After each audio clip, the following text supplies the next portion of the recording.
Alright guys, let's do real action figures before guys. Well, it's just only 12%, but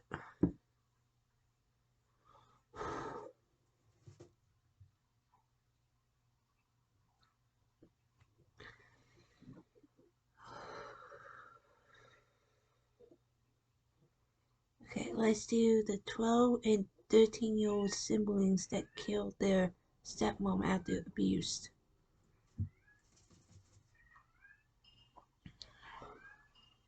Come to TurboTax. Film idea that's in our head before. This is reality. Oh, Ruth. When Catherine was 13 and Curtis was only 12, they became the most people to ever be tried and sentenced as adults. In the eyes of the law, they had committed first-degree murder, but no one seemed to look at the absolute horror show their childhood was. At one point, I was just so happy to be away. And I know that sounds really, really messed up, but there was just some point where I was just away from all that, and I was by myself, and I was safe. While inside dealing with the pain that I was experiencing from the age 5 to the age of my incarceration. When they couldn't take it anymore, the Jones siblings took out all of their rage and frustration on their father's girlfriend. And it would take a long time until people would stop seeing them as the psychopathic predators. This is the full story of Catherine and Curtis Jones, how they became juvenile murderers, and how they escaped a world of pain. In 1985 in Florida, Curtis Jones and Stacey Parks had their first baby, Catherine. In May of the following year, Curtis Jr. came along. From the outside, they looked like a young, happy family of 4. But Stacey wasn't happy. Curtis was a vicious physical abuser, and the abuse had started as soon as the pair began dating. When Stacey was pregnant with Catherine, Curtis beat her so badly, her uterus broke, and Catherine had to be born early.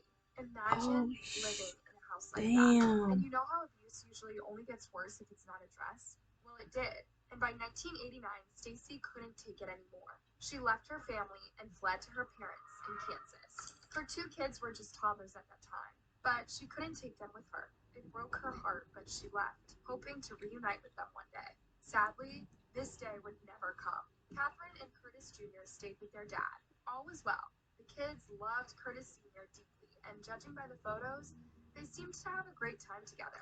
But just a couple of years after Stacey left the family home, Curtis Sr. invited a male relative to live with them. Whether it was to help him financially or to have some company, who knows? But this was the beginning of the end for the Jones children's happiness. I was the ultimate actress, a professional at being A+ student, social butterfly, perfect kid on the outside, while inside dealing with the pain of the sexual abuse that I was experiencing from the age 5 to the date of my incarceration. That's right. The male relative would abuse Catherine sexually constantly since she was kindergarten age. Oh my she God. wasn't alone. I didn't know that it was both until it did happen. And when I finally did tell my family, I think it was the second or third time I ran away from home, and HRS got involved. And when they said that they would take us out of the house, I denied it. I said, no, never mind. I don't want to push through with this, even though, in the report, they said there were indicators of abuse. And my brother told me he believed me. He said, I know it's true because it's happened to me too. Catherine and Curtis had always been close to each other. In an unstable family environment, they knew that all they had was each other. But after learning both of them were victims of the same monster, they teamed up like never before. They swore that they would get out of that house together and escape the never-ending horror show. In 1994, 96, and 98, I child was a safety baby at the investigators time. were started for the Jones kids. The first 2 times it was 96, I had to explained be his mother 2 how physical and or 3 mental years abuse he was old. suffering. The third time it was Catherine's account, but none of these times did Curtis Sr. believe his kids. He would defend his relative in front of the child safety officers, and even when they discovered the man's history. The relative had a history of petty crime and pedophilia. Instead, he hadn't moved in with Curtis Sr. due to financial stress. He'd run away from home after violating his girlfriend's 14-year-old daughter. Yeesh. But even with this information, the investigations were dropped. every single time. Curtis Sr. would defend his relative, the kids would change their stories, and evidence was always lacking. Why would the children change their stories if the situation was so bad?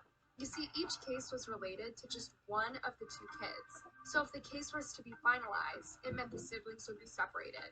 None of them wanted that. Catherine would even refuse her freedom in order to be in prison with her brother.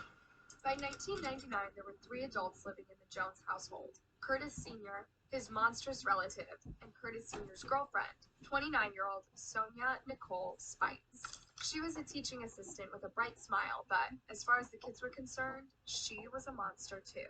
She saw what was going on in their house, and she didn't lift a finger to stop it. Neither did their father, and this infuriated Catherine and Curtis. Just a few days after the 1998 investigation was closed, Catherine went to the bathroom to take a shower. The relative followed. He pulled the shower curtain and began masturbating. All Catherine could do was crouch down in the corner of the bathroom and cry until he was done. Before he left, he put 50 cents on the toilet seat for Catherine, just when he thought it couldn't get more humiliating for poor Catherine. She wrote in her diary, "I'm going to kill everyone." So Catherine told her little brother about her plan. They should kill every adult in that house, from the monster who had been terrorizing them for years to the 2 adults who turned a blind eye to it every single day. That's sick. I was like a dormant volcano. One that erupted at age 13 resulted in me taking the life of an innocent woman. Curtis Jr. was happy to go along with the plan. He had enough too. On January 6, 1999, their attack began. He was in the kitchen and I was sitting at the table. I already knew what was going to happen. We had already talked about it. She was sitting at the other dining room table. And he shot her in the chest.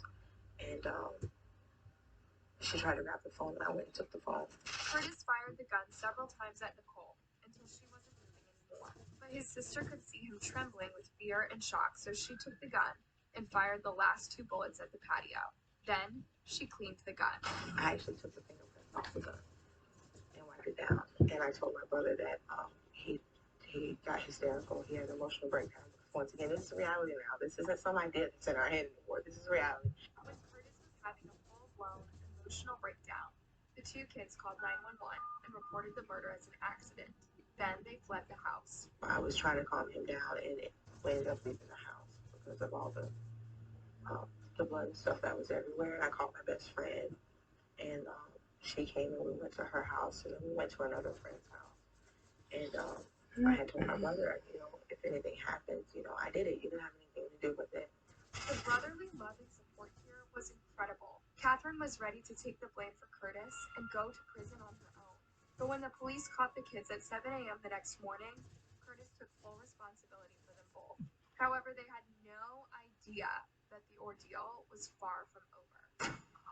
Catherine and Curtis Jr. were now in prison, but the reality of what they had done was just kicking in. And we went in the interview room, and my dad was crying. And I think that's probably the worst part of it, when they told my dad we weren't coming home, that they were charging us both with first-degree premeditated murder. And they were tried as adults too. Their defense team painted the full picture of their childhood: the 3 child abuse investigations, the children's accounts, and even Stacy's heartbreaking account of visiting her kids and seeing them bruised and apathetic. That didn't do them a lot of good. The prosecution showed them as jealous little monsters who killed Nicole because they wanted Curtis Sr.'s undivided attention. That's when 13-year-old Catherine was offered a deal. There was a chance that they were saying that maybe I could go home if I testified earlier than my brother, and I was like, no way, because, I'm the reason that he's in this predicament. And what they wanted me to do is not take responsibility, which would have been a lie. Catherine protected her brother and made sure they served the same time. Even when Curtis was offered 22 years and Catherine 18, Catherine insisted that Curtis also got 18 years. Eventually, both kids were sentenced to 18 years behind bars and lifelong probation. And we had a contact visit right after I got sentenced. The judge ordered it. That was the last time I seen him. At age 13 and 12, Catherine and Curtis were shipped off to adult prison to carry out their sentences separately and with no contact whatsoever. We're best friends. Nobody understands what you go through in here but somebody else that's in here.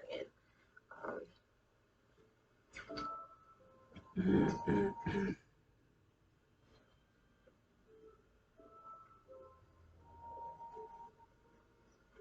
think that's the worst thing they can do. Right? They thus became the youngest people to be tried as adults in the US. It was only then that the adults around the Jones siblings started wondering if they received the right punishment. We were talking in the jail, and he was in shock. I mean, he was absolutely shocked. He didn't appreciate the consequences of what he was facing. It was obvious to me that he was just a little boy in absolute shock and very concerned, extremely scared, and wanting, the comforts of home. Curtis couldn't even comprehend what was happening, not to a true extent. Here's what he asked his child support officer. And one of the things that, I wanted to know if he had any questions. And one of the things that he asked for was one of his Nintendo games. Curtis had no idea what he was about to face in prison. There's no way that these kids should have been sentenced as adults. They should have been sentenced as juveniles. Catherine was held in solitary confinement for the first 3 years in prison. Imagine living like this between 13 and 16. She was treated like a monster. Magazines had even labeled her a super predator. When I heard the term super predator used to describe me, I felt dehumanized, like I was no longer a child, that everything innocent and pure about me was stripped away and replaced by these demeaning, derogatory labels that were used to justify treating me in an inhumane, cruel, and unjust way. Here's a super dark twist. The original article, The Coming of Super Predators, by criminologist John Duilio, warned people of a violent crime wave perpetrated by Black children. This only led to more children of color being tried as adults and given very harsh sentences.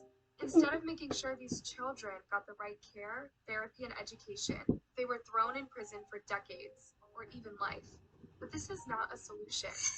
When Catherine was first sent to prison, she showed no emotion. At one point, I was just so happy to be away. And I know that sounds really, really messed up, but there was just some point where I was just away from all that, and I was by myself, and I was safe. Imagine feeling safer in solitary confinement than at home. The prosecution and the media pointed out her poker face and used this to prove that she was a monster. The one thing that really caught us was she didn't seem to have, and I don't want to say remorse, but she had a very cold effect. I mean, as far as not really an emotional side to her that we could find. I mean, there was not a lot of emotion when she talked about it. It was more matter of fact. Even at the end, it was kind of like she came up with an idea, she had a plan, and she carried it out. Not really thinking about, and because of her age, not being able to think about what do we do once this happens, and the things that occur that you don't plan for. But when a psychologist saw her, she found out she was in a complete emotional shutdown. I learned later when I was going through therapy that what I did was completely shut down and blocked off, and they put me on a lot of medication. Only about 5 years into her sentence did Catherine start coming to terms with what she did. She had to relive her trauma and accept responsibility for taking an innocent life. The horror show wasn't over, but things would start looking up for the siblings. While in prison, Catherine married Navy officer Senior Chief Ramus Fleming, once her pen pal, after he read her story in Florida Today. In 2016, Catherine was released at the age of 30. She is now a mother of 2 and a leader of the campaign for the fair sentencing of youth. I see myself as a champion for those that I left behind, the very women who nurtured me and became surrogate mothers to me inside the prison system. Curtis was also released a year later, also aged 30. He is now an ordained minister. Upon his release, senior research analyst Ashley Nealis wrote, "The story of siblings Catherine Jones and Curtis Fairchild is a tragic tale of several people and systems that failed these 2 young victims before dumping them in prison. The child care and justice systems failed these 2 kids. They had several chances to escape their horror home or from their monster relative to be convicted and tried for his unspeakable crimes. And while their story was set in court, no one took it seriously. Now the siblings are finally reunited and they still have a good life ahead. Ramus quit the Navy so as to be by Catherine's side while she gets used to the modern world. Imagine missing out on 20 years in the 2000s. It wasn't easy for Catherine to learn the ropes of social media, drive a car, and go to job interviews. Hopefully the vile monster that led the Jones siblings down the murderous path was also punished, and hopefully Catherine, Curtis, Yeah. and their families will be able to adapt and enjoy a fresh start in life. Thanks for watching, you guys. What do you think about Alright guys, I will see you in my second video, so I see you then.